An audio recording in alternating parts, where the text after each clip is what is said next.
अस्सलामु अलैकुम वरहमतुल्लाहि वबरकातुहू। अल्हम्दुलिल्लाहि रब्बिल आलमीन वस्सलातु वस्सलामु अला अशरफिल अंबियाइ वल मुरसलीन व अला आलिहि व अस्हाबिहि अजमईन, अम्मा बाद। फ़अऊज़ु बिल्लाहि मिनश शैतानिर रजीम, बिस्मिल्लाहिर रहमानिर रहीम। इन्नद-दीन इंदल्लाहिल इस्लाम वमन यब्तग़ि गैरल इस्लामि दीनन फ़लन युक़बल मिन्हु वहुव फ़िल आख़िरति मिनल ख़ासिरीन।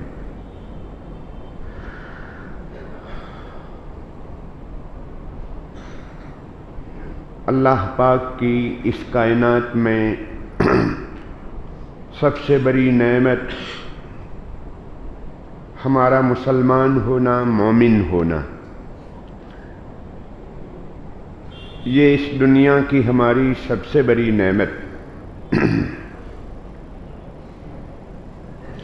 एक आदमी के पास बादशाहत हो, हर किस्म की राहत का साजो सामान हो, प्रॉपर्टी हो, बैंक बैलेंस हो, तंदुरुस्ती हो, औलाद हो, सवारियां हो, कपड़े लत्ते हो, खाने पीने हो, सोने चांदी के अंबार हो, हुकूमत और बादशाहत हो, लेकिन अगर उसके पास ईमान नहीं है, वो आदमी नाकाम है, फेल है।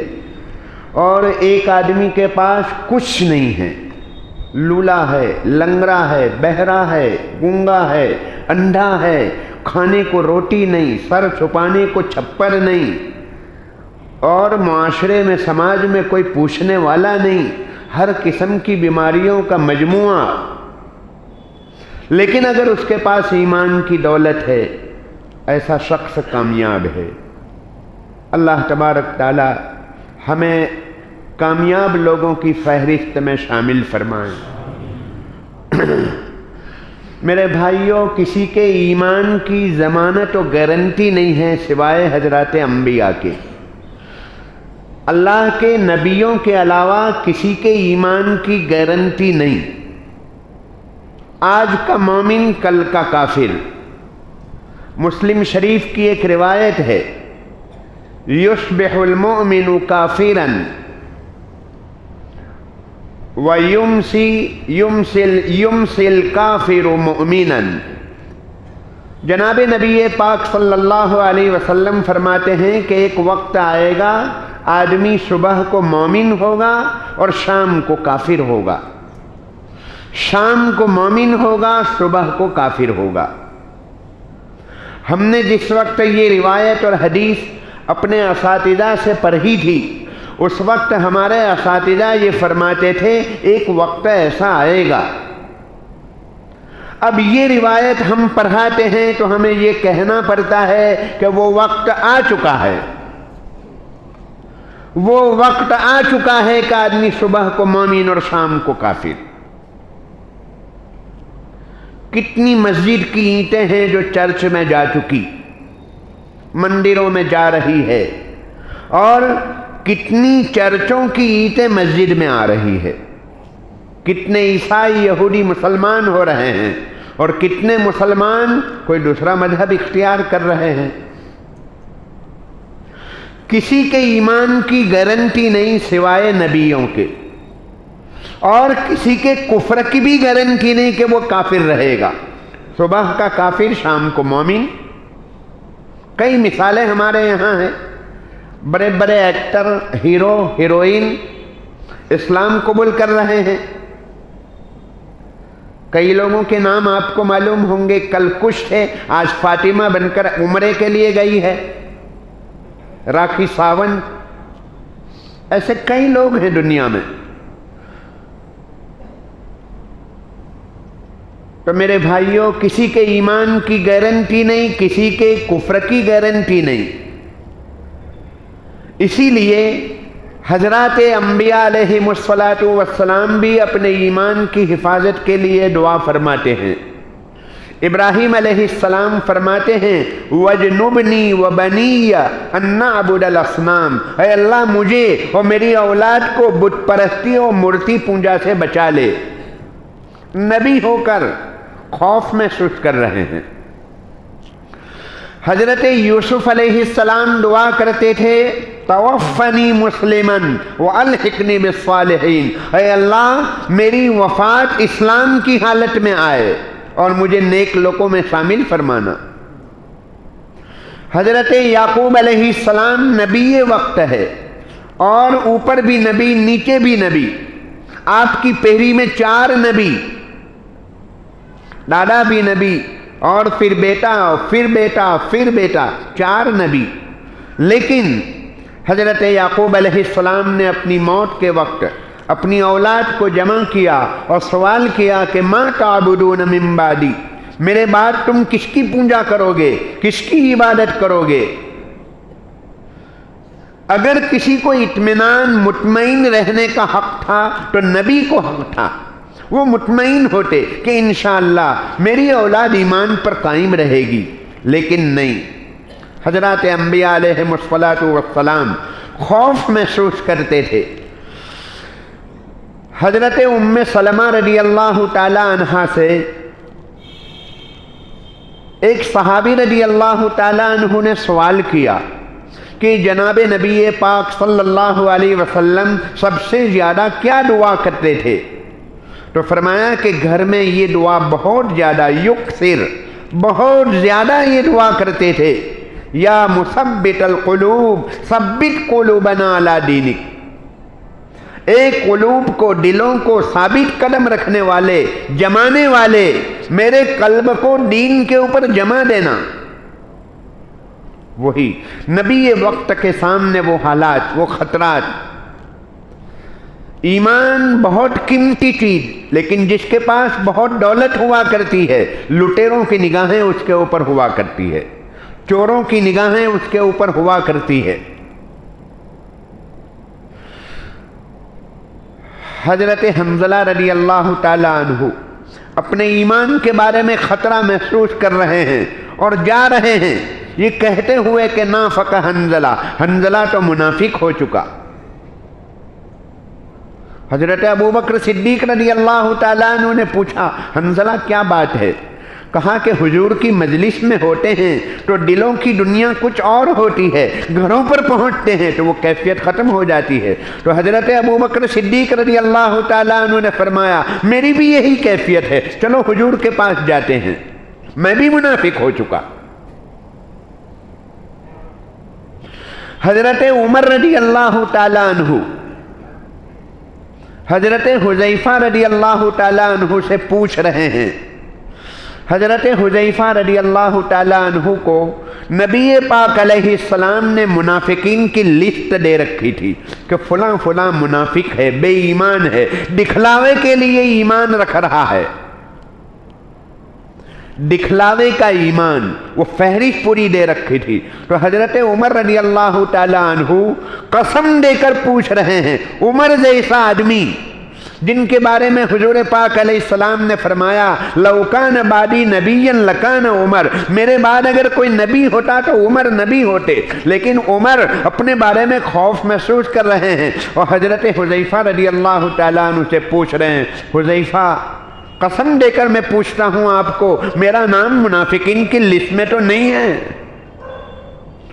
मुतमईन रहने का, इत्मीनान का अगर हक था तो हजरत उमर रज़ी अल्लाह ताला अन्हु को हक था।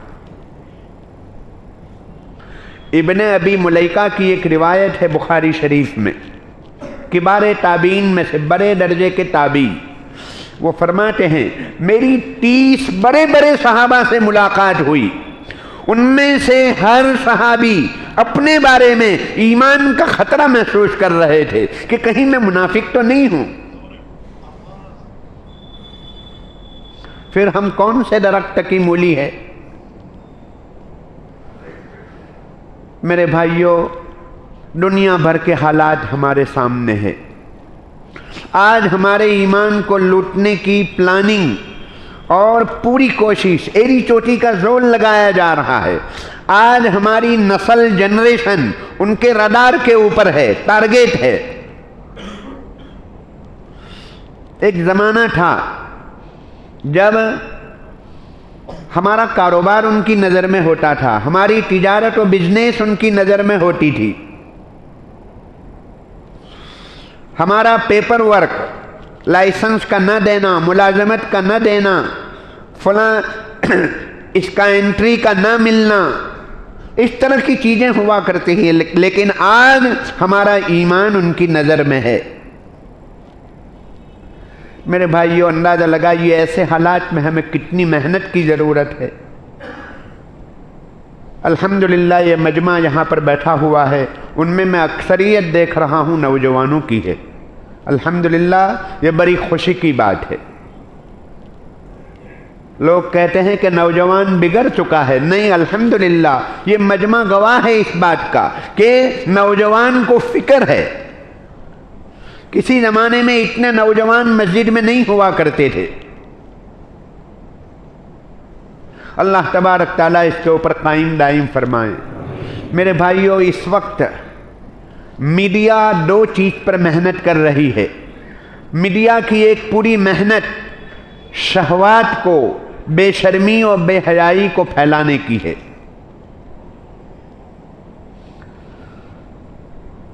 हया और ईमान ये दोनों जोड़ी है। हया गई, ईमान गया। कई लोग हैं बेहयाई की लत में चले और किसी के साथ दोस्ती हो गई, अपना ईमान हाथ धो बैठे। कई मिसालें ऐसी मिल जाएगी। हमारी कई बच्चियां गैर मुस्लिमीन के साथ चली गई, फेसबुक के ऊपर, ट्विटर के ऊपर, फलां के ऊपर गई और आज वो मंदिर में जा रही है। उनकी गोदों में पलने वाली औलाद मंदिर में जा रही है। कई वाकयात हमारे सामने हैं। तो ये बेहयाई की राह, मालूम नहीं दुनिया कहां से कहां पहुंच चुकी है। पार्लियामेंट में तालियों की गूंज में ये कानून पास किया गया कि मर्द की मर्द के साथ शादी जायज, औरत की औरत के साथ शादी जायज।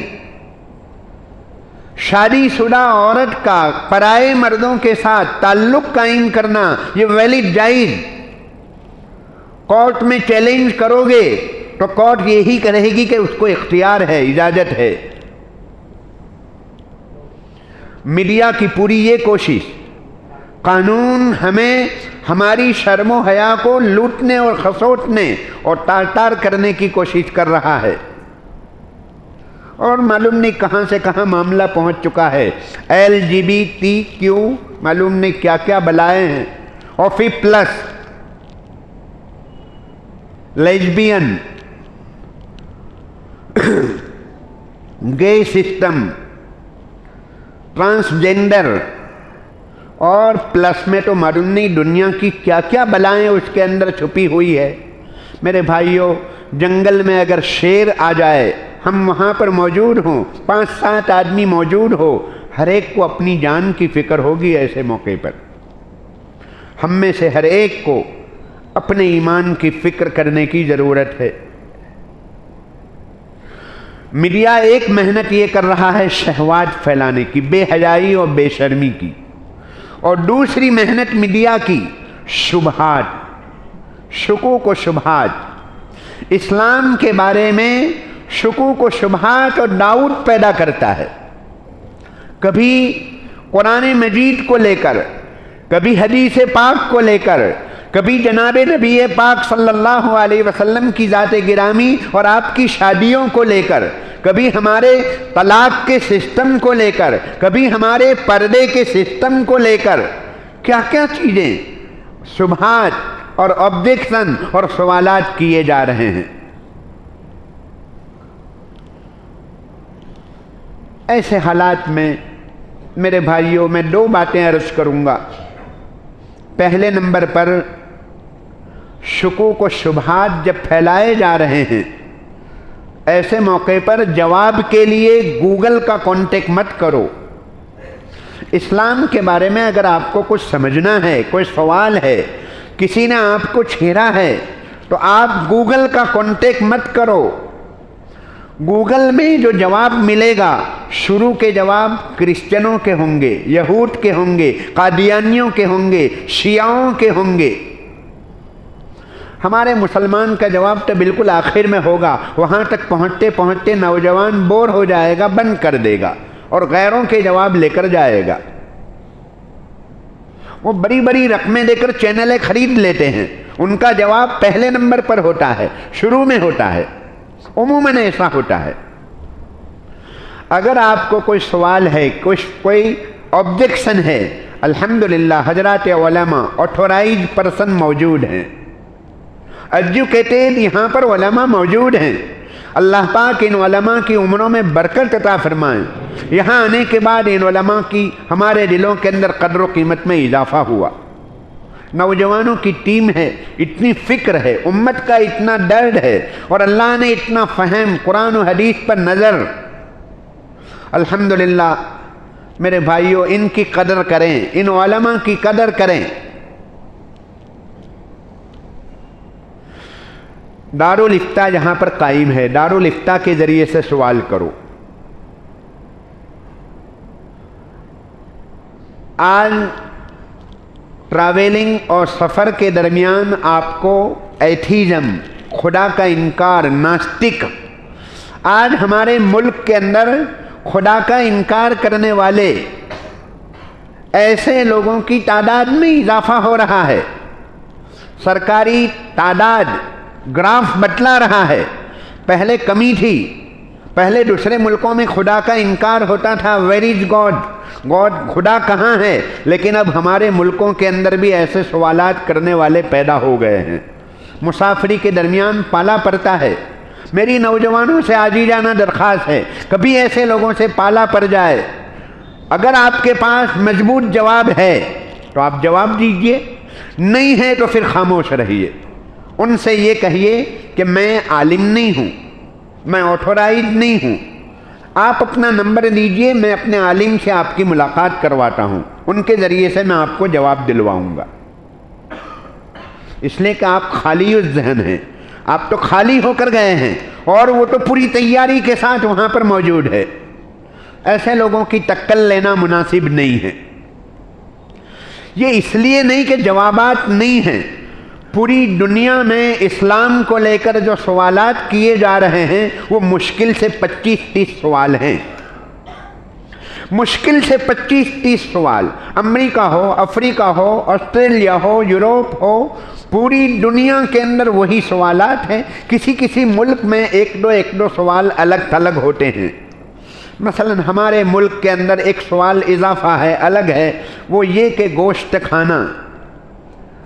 गोश्त खाने के बारे में, मांसाहारी के सिलसिले में हमारे मुल्क में ज़्यादा सवाल उठाया जाता है, दूसरे मुल्कों में नहीं है। वो अमेरिका के अंदर सूदी कारोबार, सूद के सिलसिले में कि इंटरेस्ट हराम क्यों है, सुवर हराम क्यों है, ये एक दो सवालात वहाँ पर ज़्यादा होते हैं। बाकी 25-30 सवाल, और हर सवाल के बारे में वॉल्यूम के वॉल्यूम, किताबों की किताबें अल्हम्दुलिल्लाह उलमा के पास मौजूद है।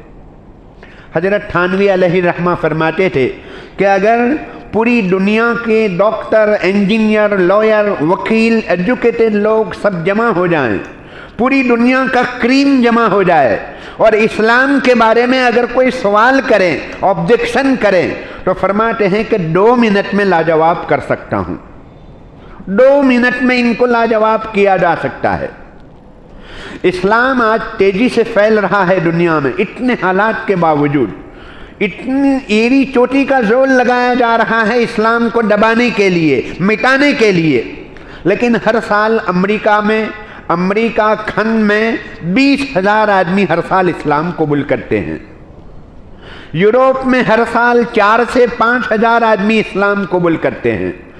और एजुकेटेड लोग, यहया अल-बर्क नामी एक आदमी है, लंदन में लेस्टर में हमारी मुलाकात में, उनकी मुलाकात के लिए घर पर पहुंचा। उसका वालिद BBC लंदन का डायरेक्टर, उसका बेटा, उसने इस्लाम कबूल किया। इस्लाम कबूल करने के बाद उसने एक रिसर्च की, एक मकाला लिखा, ऐसे लिखा कि यूरोप क्यों इस्लाम कबूल कर रहा है, ये सवाल, हेडिंग। वो जवाब में इस नतीजे पर पहुंचे हैं कि 80% लोग कुरान मजीद की बुनियाद पर इस्लाम कबूल करते हैं। और ज़्यादा औरतें इस्लाम कबूल कर रही है, और उसमें औरतें जो इस्लाम कबूल करती है उसमें 65% औरतें पर्दे की बुनियाद पर इस्लाम कबूल करती है। पर्दे की तालीम इनको पसंद आई, हमारी तौहीद की तालीम इनको पसंद आई, एक खुदा, ये तालीम इनको पसंद आई, इन्होंने इस्लाम कबूल किया। इस्लाम दुनिया में जो तेज़ी से फैलता है उसकी एक बुनियादी वजह यह है कि इस्लाम महफूज है, हमारा कुरान मजीद महफूज, जनाब नबी पाक अलैहिस्सलाम की तालीमात, आपकी हदीसें महफूज, जनाब नबी पाक अलैहिस्सलाम की पूरी ज़िंदगी महफूज। मैंने जुमा में कहा था, आज टेक्नोलॉजी के ज़माने में किसी प्राइम मिनिस्टर की ज़िंदगी ऐसी रिकॉर्ड नहीं। हमारे नबी पाक अलैहिस्सलाम की रात की तन्हाइयाँ, प्राइवेट लाइफ भी महफूज, कि आपने अपनी बीवियों से मुलाकात के वक्त क्या गुफ्तगू की, प्राइवेट लाइफ, अंदर की चीज़ें भी महफूज, और वो मौजूद है। इसलिए कि आप आए ही थे, इसीलिए दुनिया में नमूना बनाकर भेजे गए थे। हम मोहताज हैं आपकी तालीमात के, हर जगह पर मोहताज हैं, प्राइवेट लाइफ में भी हम मोहताज हैं आपके। अगर आप हमें ना बतलाते गुस्ल करने का तरीका तो मालूम नहीं किन किन तरीकों से गुस्ल करते। आपने शराब को हराम करके हमें लीवर और कलेजे की बीमारियों से बचा लिया। अमेरिका परेशान है शराब की बुनियाद पर, उनके पास तीर बहदफ यानी कि ऐसा मजबूत इलाज नहीं है, ट्रीटमेंट नहीं है सूट उसके बारे में, शराब के बारे में। एक मरतबा अमेरिका ने 1921 में शराब के ऊपर पाबंदी लगा दी, बैन लगा दिया। 65 मिलियन करोड़ रुपये इन्होंने खर्च किए, डॉलर खर्च किए उसके ऊपर पाबंदी लगाने पर। प्रोग्राम को कामयाब बनाने के लिए लिटरेचर छापे, ये किया वो किया, अलग अलग प्रोग्राम किए, 5000 आदमियों को जेल में डाला, और क्या लंबी चौड़ी पूरी दास्तान है। लेकिन 12 साल के बाद, 13 साल के बाद 1931-32 में फिर कानून वापस लेना पड़ा, यानी शराब को फिर से इनको खोलना पड़ा, कामयाबी नहीं मिली। दुनिया में अगर शराब को हराम करने में किसी को कामयाबी मिली है तो इस्लाम को मिली है। उसकी पूरी डिटेल है, वजूहात है इस्लाम को क्यों कामयाबी मिली। इस्लाम ने धीमे धीमे, स्लोली, एकदम अचानक फजर की नमाज में आकर ऐलान नहीं किया कि कल से शराब हराम। बहुत प्लानिंग के साथ इस्लाम ने शराब को हराम किया। इस्लाम ने सूद को, ब्याज को हराम करके आत्महत्याओं से बचा लिया। आजकल जो आत्महत्याएं हो रही है उनमें बड़ी तादाद सूदी कारोबार की बुनियाद पर, सूद में घुसने वाला आदमी निकल ही नहीं पाता है, कीचड़ है, एक पांव निकालोगे तो दूसरा घुसेगा, दूसरा निकालोगे तो पहला पांव घुसेगा, निकल ही नहीं सकता, उसमें बरकत होने का सवाल ही नहीं पैदा होता। 2008 में पूरी दुनिया में जो मंदी आई थी, इकोनॉमी रिसेशन, आर्थिक कमतरी, पूरे मार्केट ठप पड़ गए थे। अमेरिका में एक दिन में 42,000 आदमियों को नौकरियों से अलग करना पड़ा था, ऐसी महामंदी आई थी। उस महामंदी के दौर में दुनिया में जिन मुल्कों के अंदर सूदी कारोबार नहीं था, जहां सूद हराम है, उन मुल्कों के ऊपर महामारी का, महामंदी का कोई असर नहीं था। और हमारे मुल्क के लिखने वाले, बड़े बड़े आर्टिकल लिखने वालों ने उस वक्त यही लिखा था। कांग्रेस के प्रवक्ता थे उस वक्त, उन्होंने पूरा आर्टिकल लिखा था कि महामंदी की सबसे बड़ी बुनियादी वजह है सूदी कारोबार। गैर मुस्लिमीन लिख रहे हैं। तो मेरे भाइयों, इस्लाम के दुनिया में तेजी से फैलने की बुनियादी वजह यह है कि इस्लाम महफूज है। दुनिया के किसी मजहब, किसी धर्म के पास अपना धार्मिक पुस्तक ऐसा महफूज नहीं जैसा कुरान मजीद महफूज है। एक मरतबा अहमद देदात नामी एक आदमी ने अमेरिका में क्रिश्चियनों के एक सबसे बड़े पोप, उनका जो सबसे बड़ा हुआ करता है, उनके साथ चैलेंज मुनाजरा हुआ था। अहमद देदार साहब ने वो पॉप पादरी को ये कहा, प्रीस्ट को ये कहा कि आपकी बाइबल के फलां पेज के ऊपर 1950 में जो प्रिंट होकर आई थी उसमें ये लिखा हुआ है, 1960 की बाइबल के उसी पेज पर यूँ लिखा हुआ है, यानी अलग बात लिखी है। और 60 वाली बाइबल में अलग, 70 वाली में अलग, 80 वाली में अलग, 90 वाली में अलग। कहा कि पॉप साहब मुझे बताइए मैं कौन सी बाइबल को सच मानूं। उस वक्त वो पॉप साहब ने घड़ी देखते हुए ये कहा कि मुझे एक मीटिंग में जाना है, मैं आइंदा आपको जवाब दूंगा। पूरी दुनिया देखकर हंस रही थी, जवाब नहीं था। और कुरान मजीद मैंने आपको बताया ज़ोहर में, जुमा में, कि मदीने पाक में और लंदन में हज़रत उस्मान रज़ी अल्लाह ताला अन्हु के ज़माने का लिखा हुआ कुरान मजीद, हैंड राइटिंग वाला कुरान मजीद जो पूरी दुनिया में आपने रवाना किया था, वो कुरान मजीद मौजूद है। वो कुरान मजीद मैंने अपना कुरान मजीद मोबाइल वाला मिला कर देखा। वो कुरान ले लो और आज अपना जूनागढ़ का कुरान मजीद ले लो और किसी जंगल का ले लो, ईस्ट का ले लो, वेस्ट का ले लो, कहीं का पूर्व का, पश्चिम का, उत्तर का, दक्षिण का कुरान ले लो और वो कुरान के साथ मिलाओ, कोई फ़र्क नहीं। पढ़ने के एतबार से कोई फ़र्क नहीं, राइटिंग की स्टाइल में थोड़ा बहुत फ़र्क रहेगा लेकिन पढ़ने में कोई फ़र्क नहीं। ऐसा कुरान मजीद और ऐसी तालीमात हमारे पास मौजूद महफूज है। नंबर 2, इस्लामी तालीमात माकूल है, यानी दिलो दिमाग को मुतमईन करने की सलाहियत है, दिलो दिमाग को पूरी तरह संतोषकारक।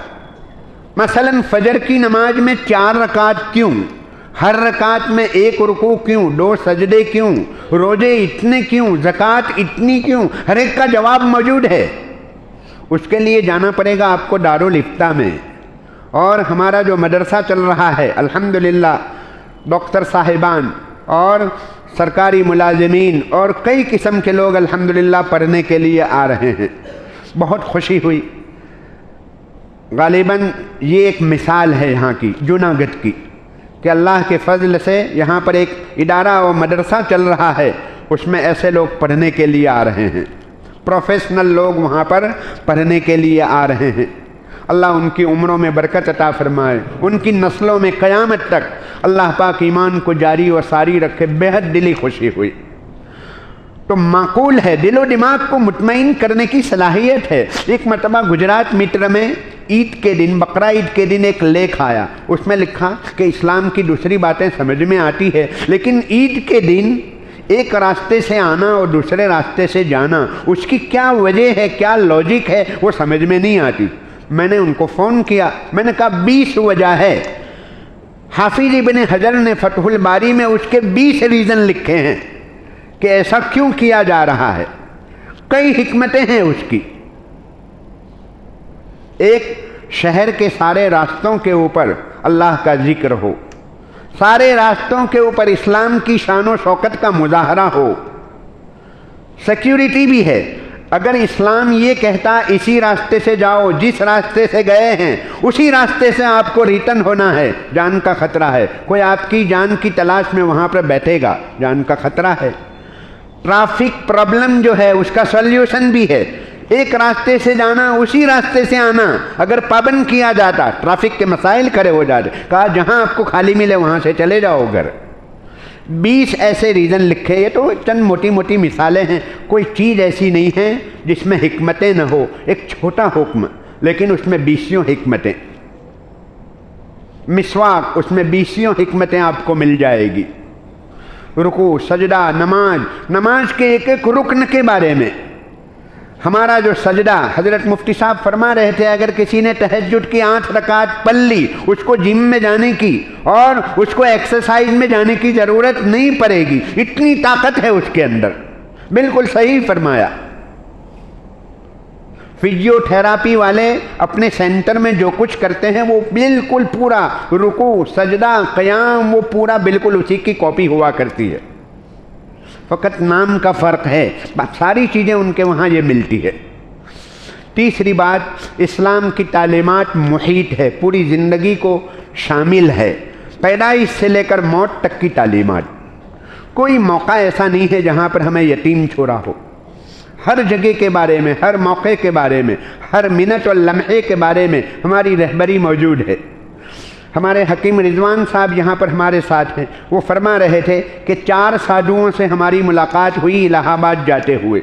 मैंने उनसे पूछा कि टॉयलेट में जाते वक्त कौन सा मंत्र पढ़ना चाहिए। तो कहा कि टॉयलेट में जाते वक्त क्या मंत्र? तो हकीम साहब ने कहा कि हमारे यहाँ दुआ है, हमारे यहाँ दुआ है, अल्लाहुम्मा इन्नी अऊज़ु बिका मिनल खुबुसी वल खबाइस, ये मंत्र पढ़ा जाता है। पूछा कि पानी पीते वक्त कौन सा मंत्र? तो कहा हमारे यहाँ ऐसा कोई मंत्र नहीं, कुछ नहीं। अल्लाह पाक ने जो दौलत अता फरमाई है इस्लाम को, इस्लाम अगर अपनी ज़कात तकसीम करे तो दूसरे धर्म वाले मालदार हो जाएं, इतनी ज़कात है हमारे पास, इतनी दौलत है। अल्लाह ने इतना मालदार मजहब अता फरमाया है। मेरे भाइयों, ज़रूरत है इस बात की। वक्त हो रहा है। मैं बात ये अर्ज़ कर रहा था कि मीडिया के ज़रिए से शुकूक व शुबहात को फैलाया जा रहा है और शहवात को फैलाया जा रहा है। उससे बढ़कर एक चीज़ हज़रत मौलाना अली मियाँ साहब रहमतुल्लाह अलैह फरमाया करते थे, आज के दौर का सबसे बड़ा फितना इर्तिदाद फ़िक्री है। यानी एक तो आदमी धर्म परिवर्तन कर लेता है और बजाय मस्जिद के मंदिर में जाना शुरू कर दे, चर्च में जाना शुरू कर दे। अल्लाह हम सब की, हमारी नस्लों की हिफाजत फरमाए, पूरी उम्मत मुस्लिमा की हिफाजत फरमाए। एक तो ये सूरत है कि आदमी इसको छोड़कर वहाँ चला जाए और मंदिर में जाकर बेल बजाना शुरू करे। एक दूसरी सूरत ये है कि आदमी अच्छा खासा नमाजी है, रोज़ा, ज़कात, हज सब कुछ कर रहा है, दाढ़ी, टोपी, जुब्बा, कुब्बा, लेकिन दिलो दिमाग में उसको इस्लामी तालीमात और अहकाम के बारे में इत्मीनान नहीं है, कॉन्फिडेंस नहीं है। ये आज के ज़माने का बहुत बड़ा फितना है, क्योंकि मीडिया के ज़रिए से वो चीज़ें आ रही है और हमारा पूरा मदार मीडिया के ऊपर, पूरा कॉन्टेक्ट कनेक्टेड हम वहीं से है, वहाँ से ये चीज़ें आ रही है। देखने में आदमी मुसलमान नज़र आएगा लेकिन अंदर जंगल बना हुआ है। आज का सबसे बड़ा फितना ये है। इसीलिए मेरे भाइयों, मैं आजीज़ाना दरख्वास्त करूँगा, ज़रूरत के बकदर नेट को यूज़ करो, बहुत ज़्यादा डीप में मत जाओ। नेट के डीप में बहुत जहरीले सांप यूरोप ने रखे हैं, ऐसे जहरीले सांप और नाग है कि वो आदमी को पानी भी नहीं पीने देगा, नस्लों को तबाह व बर्बाद करके रख देगा। लिहाजा नेट का बकदरे ज़रूरत यूज़ करो, उससे ज़्यादा इस्तेमाल मत करो। अल्लाह तबारक ताला हमें ऐसी मजलिसों में बार बार शिरकत की तौफीक अता फरमाए। हमारे हज़रात उलमाए किराम को मैं मुबारकबाद पेश करूँगा। उन्होंने बड़ी मेहनत के बाद ये मजलिसें कायम की। 2 महीने से राब्ते में थे, 2 महीना पहले दावत आई थी। आप हजरात को अंदाज़ा नहीं आ सकता कि ये प्रोग्राम कैसे मुनक़िद किए जाते हैं। तो अल्लाह पाक इन हजरात उलमाए किराम की मेहनतों में कामयाबी अता फ़रमाए। उनके जो प्रोग्राम है, ख़ास तौर पर हमें इस वक्त 2 काम की ज़रूरत है।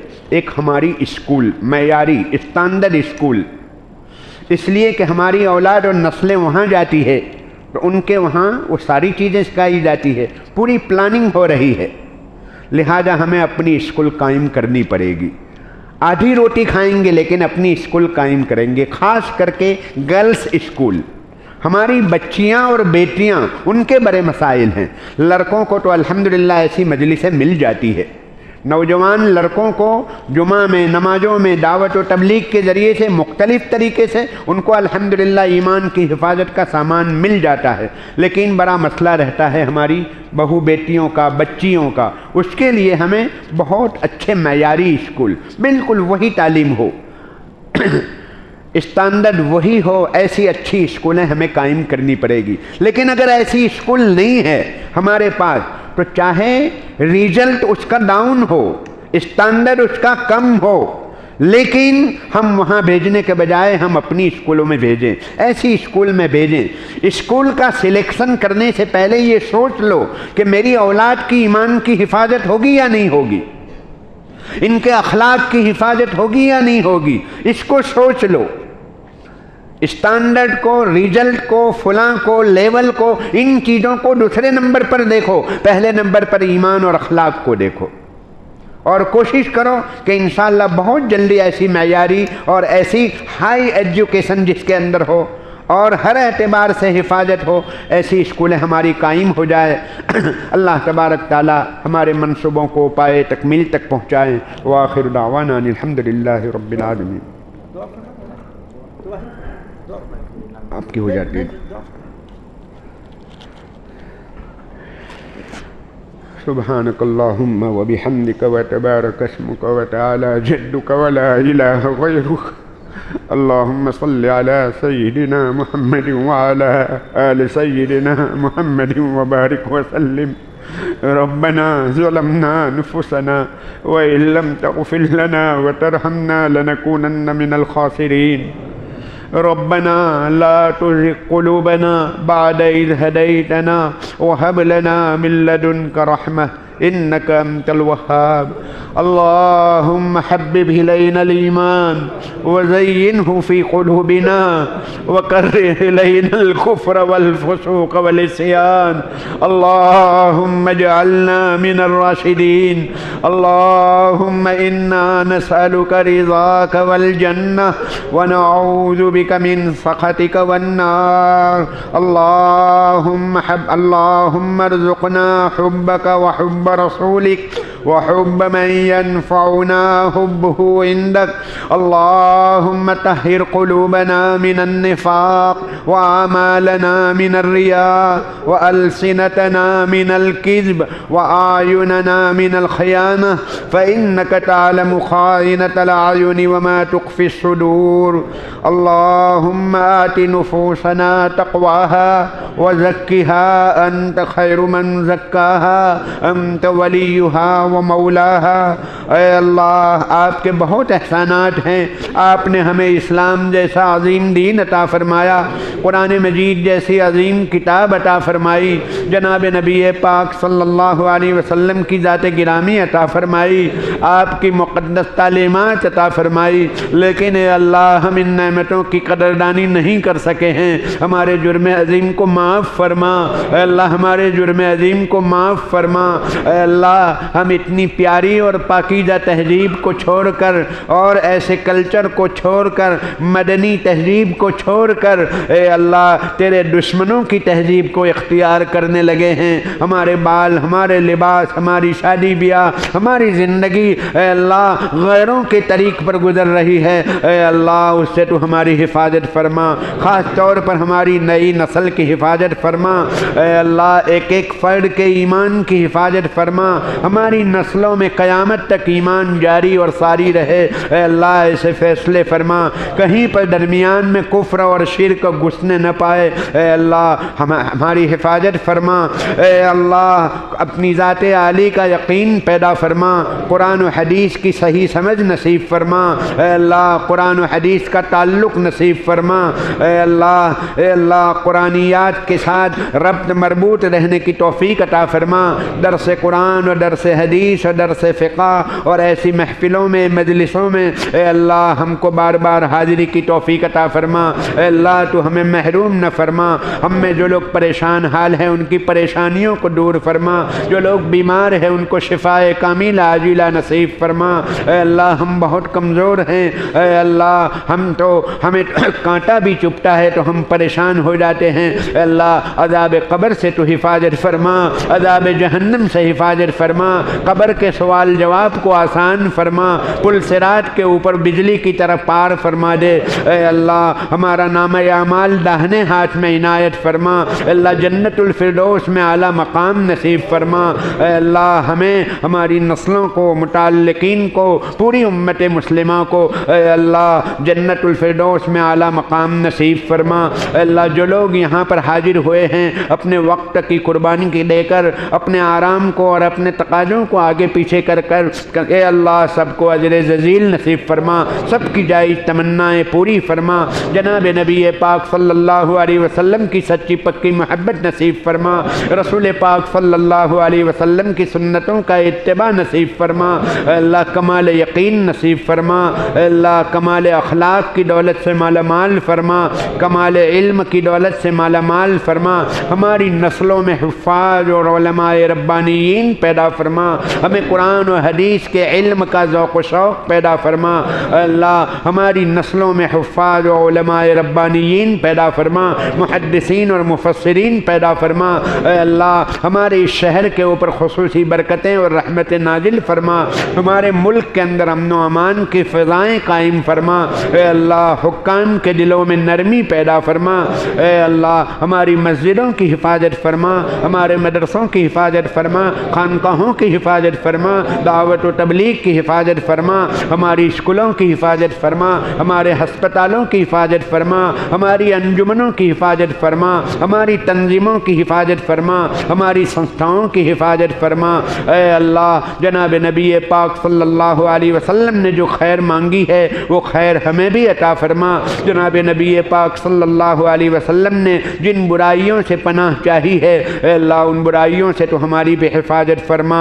अल्लाह अपने फजल व करम से जनाब नबी पाक सल्लल्लाहु अलैहि वसल्लम के सदक़े तुफ़ैल से हमारी दुआओं को कबूल फरमा। व सल्लल्लाहु तआला अला खैर खल्क़िही मुहम्मदिन व आलिही व अस्हाबिही अजमईन बिरहमतिका या अरहमर राहिमीन।